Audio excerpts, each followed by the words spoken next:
매우 위험한 상태. 김정은 북한 국무위원장의 심리 상태는 매우 위험해 보인다고 유명 심리학자들과 신경과학자들이 밝혔습니다.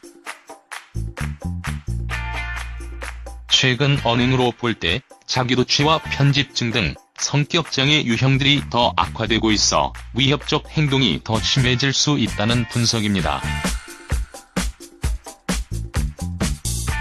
매주 수요일 깊이 있는 보도로 한반도 관련 현안들을 살펴보는 심층 취재, 김영권 기자가 보도합니다.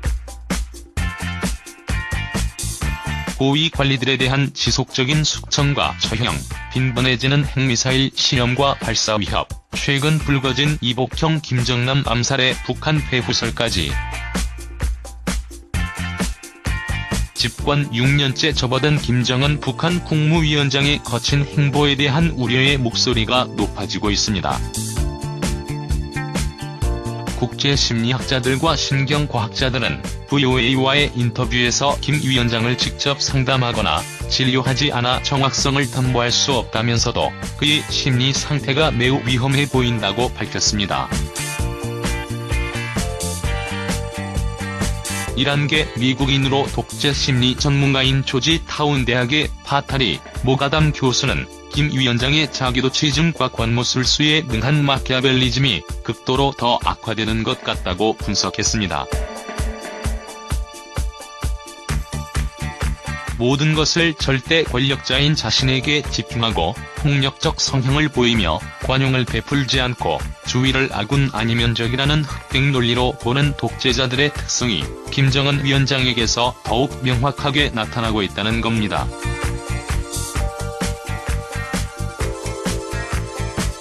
모가담 교수는 북한 정권의 김정남 암살 배후설이 결코 놀랍지 않다며 자기도취와 마키아벨리즘이 합해지면 잠재적 위협 세력을 더 빠르게 제거하는 게 절대 권력자의 전형이라고 말했습니다.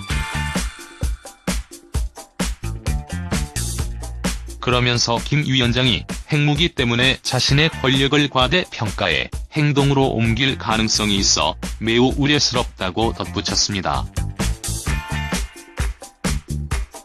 할아버지와 아버지가 갖지 못한 핵무기로 절대 권력에 집중하는 것은 완전히 다른 국면으로 전쟁 가능성까지 더 높일 수 있다는 겁니다.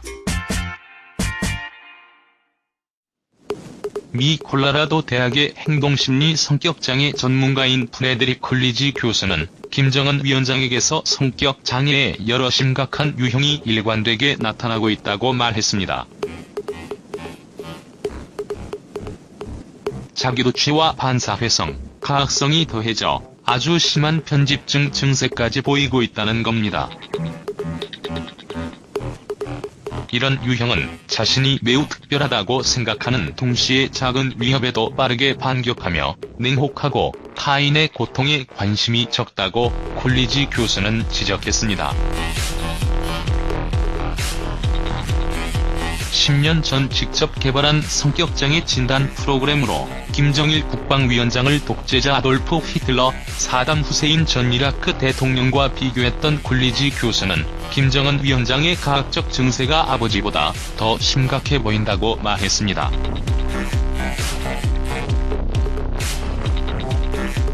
구사총으로 간부들을 사살하고 고모부 등 가족들을 죽이며 심지어 이를 즐기는 듯한 모습을 볼 때 가학적 성격장애 지수가 아버지보다 더 높을 수 있다는 겁니다.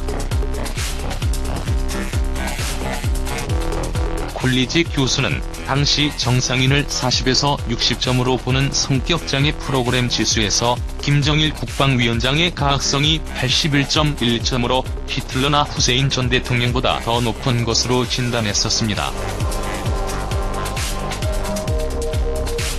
또 편집증과 자기도취증 역시 77.8점과 76점으로 매우 높게 평가됐습니다. 콜리지 교수는 특히 장성택과 김정남 사망 후 김정은 위원장이 잠시 침울한 표정을 지은 것은 연기일 가능성이 높다고 지적했습니다. 김 위원장의 성격 장애 유형은 다른 사람들의 권리에 우려하지 않으며 어떤 결정이든 자신이 옳다고 생각하기 때문에 북한 정권이 보여주는 영상으로 그의 심리를 판단하는 것은 의미가 적다는 겁니다.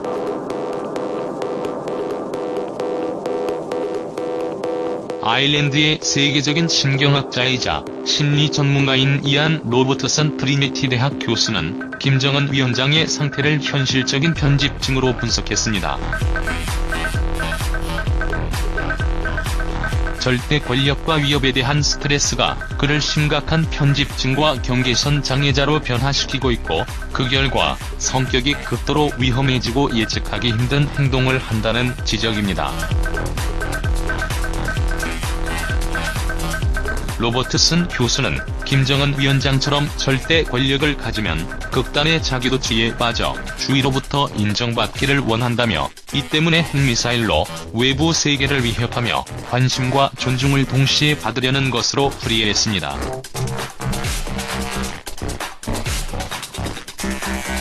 로버트슨 교수는 그러나 김 위원장이 위협을 계속 높이면서도 실제로는 정권 붕괴로 직결될 수 있는 심각한 공격이나 전쟁은 일으키지 않을 것으로 전망했습니다.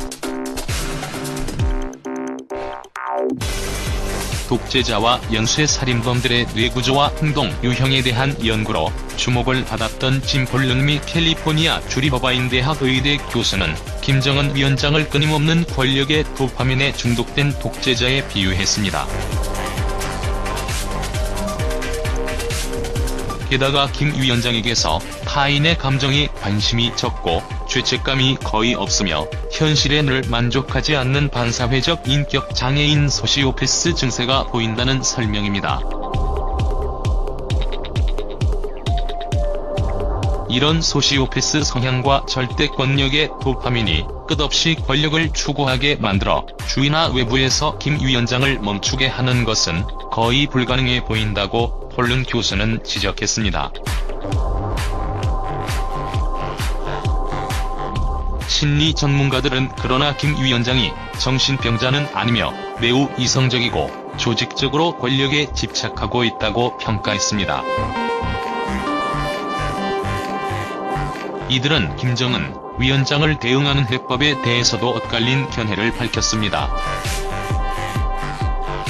조지타운 대학의 모가담 교수는 김 위원장에게 실질적으로 압력을 가할 수 있는 존재가 필요하다며 중국이 대안일 수밖에 없다고 말했습니다. 콜로라도 대학의 쿨리지 교수와 아일랜드의 로버트슨 교수는 당권과 채찍을 지혜롭게 사용해야 한다고 권고했습니다.